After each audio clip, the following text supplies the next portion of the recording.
those are a few different ways that you compare it. Number one, chop it up, put it in the freezer, and then eat it like you would a supplement. Number two, go ahead and wrap that sucker in bacon. Number three, you can go ahead and make yourself some liver pancakes. And then number four, fry it up with some medium ground beef and some...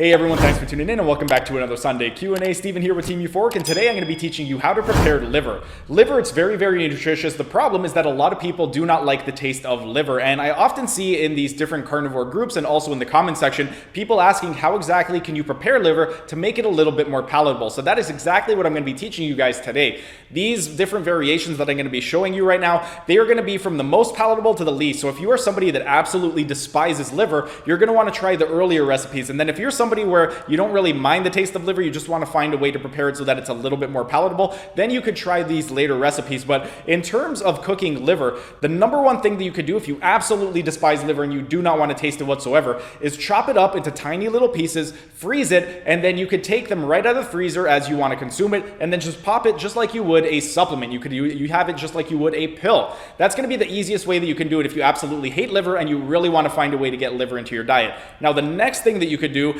let's say you are the type of person where you hate the taste of liver, but we could find a way to modify it a little bit. What you can do is make some liver pancakes. This might sound a little bit disgusting, but it's actually quite good. And if you make it properly, you won't taste the liver whatsoever. I made a liver pancake recipe a few weeks ago. I'm going to include a link right up over here if you haven't seen it. But basically, what you can do with a liver pancake is you want to take 50 grams of liver, and then for every 50 grams of liver, you want to use 2 whole eggs. What you're going to do is take the 2 whole eggs, take the 50 grams of liver, put it all in a blender, and you are going to blend it until it is nice and creamy and smooth.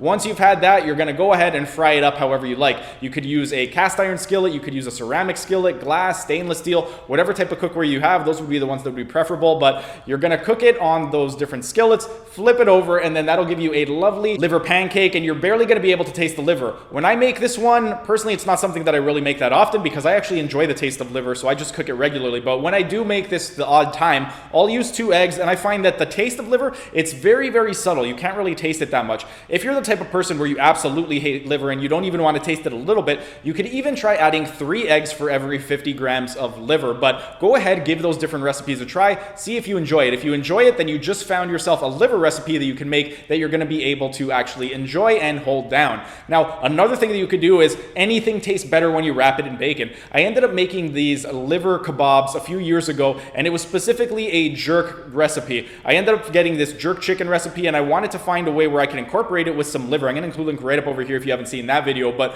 basically what I did was I got liver, chopped it up into little pieces. I believe I used duck liver, and then I wrapped the bacon around it. I added some herbs and spices, and then I added things like lemon to it, and then just put it in the fridge overnight, and then I ended up cooking it the next day. Now, this recipe right over here, if you're very, very strict carnivore and you don't want to use any herbs or spices or things like lemon or lime, then you're not going to be able to do this recipe. But even if you just wrap up bacon around the liver by itself without adding anything at all, the bacon taste is going to overwhelm the liver taste, and you're not really going to be able to taste the actual liver. So this would be another thing that you could try to incorporate to try and make liver a little bit more palatable for you. And then another thing that you could do, this is the way that I personally like to make my liver whenever I cook it. I cook liver twice a week. On Mondays and Thursdays, I will have 1 pound of liver each of those days. And the way that I prepare it, I will take 1 pound of medium ground beef and then 1 pound of beef liver. The medium ground beef, I'll put that in my cast iron skillet first with about 100 grams of grass-fed butter, and I'll end up using the spatula. I have a stainless steel spatula, and I'll chunk down the ground beef until it's very, very fine. Then I will take the 1 pound of beef liver, put it in my blender, and I'll do 10 quick pulses so that it's chopped up nicely, but it's not to the point where it's almost like a soup. So it still has its consistency to it, but it's not quite as chunky. I'll then add that to the ground beef, and then I'll cover it up and just let it simmer in there. What I do is I put it on the lowest setting possible. I'll put it on a level of 2, which is the lowest setting on my stove, and then I will cook it for anywhere from 40 to 50 minutes, depending on how long it takes to cook on that particular day. And then every few minutes, I will take the lid off, I'll grab my stainless steel spatula, and I'll really grind it down until it's as fine as possible. And I'll do that over the course of the 50 minutes until it's ready to consume. The second last time that I take off the lid, that's when I'll add my salt. I have this salt grinder, and I'll add some Himalayan sea salt, and that's basically all it is. It's medium ground beef, 1 pound of beef liver, and then some Himalayan sea salt. And then then I'll cover it up one last time. And then once I cover it up, again, I'll grind it up with the stainless steel spatula, flip everything over, and then I will transfer it to a bowl. With regard to the bowl, when I put it in my bowl, what I'll do is I will put a glass lid over it. That way it stays nice and warm while I do all my cleanup. And then the remainder that I have, the other half, I will put it in my lunch crock, and I will have that later in the day when I actually go to work. But that is how I make it. Another way that I have done it that is very, very similar, it's basically the exact same way, only I'll take 100 grams of a combination of grated mozzarella and grated cheddar cheese. I will line the bottom of that glass jar with it, or that ceramic jar. Then I will put half of it, so half a pound of medium ground beef and half a pound of beef liver over top of the cheese, and then I will place the glass lid over top. And while I'm cleaning up, I'll just set that aside. Once everything is nice and clean, I'll take the lid off, and then by that point, the cheese is nice and melted. So I'll just take a spoon and I'll mix it around, and it comes out absolutely delicious. This one right over here, it's not something that I do too often.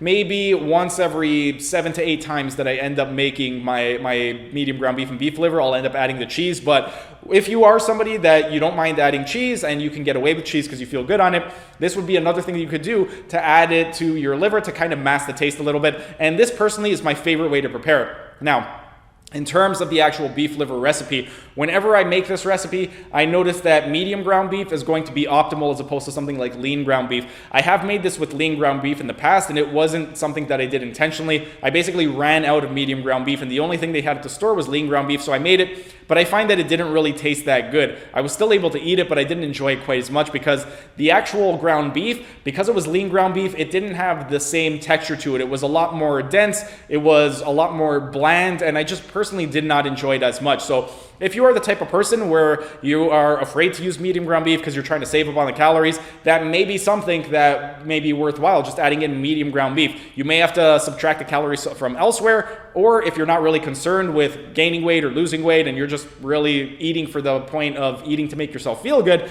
then you really, that's really something that you don't need to worry about at all. But those are a few different ways that you compare it. Number one, chop it up, put it in the freezer, and then eat it like you would a supplement. Number two, go ahead and wrap that sucker in bacon. Number three, you can go ahead and make yourself some liver pancakes. And then number four, fry it up with some medium ground beef and some grass-fed butter. And those are a few different ways that you could do it to make liver more palatable. Give each of those recipes a try. See which one you enjoy the most. Whichever one you enjoy the most, that's going to be the one that you're going to do. Because remember, my number one rule, if you don't like it, don't eat it. So try those and figure out which one you like. But that's pretty much it for today's video. If you guys enjoyed the video, be sure to smash that like button so I know to make more of these videos in the future. And if you're either new to the channel or haven't subscribed yet, be sure to subscribe to the channel and hit the notification bell, as I will be uploading new videos every single day. That's it for today's video. Thanks for tuning in, and I will see you again tomorrow.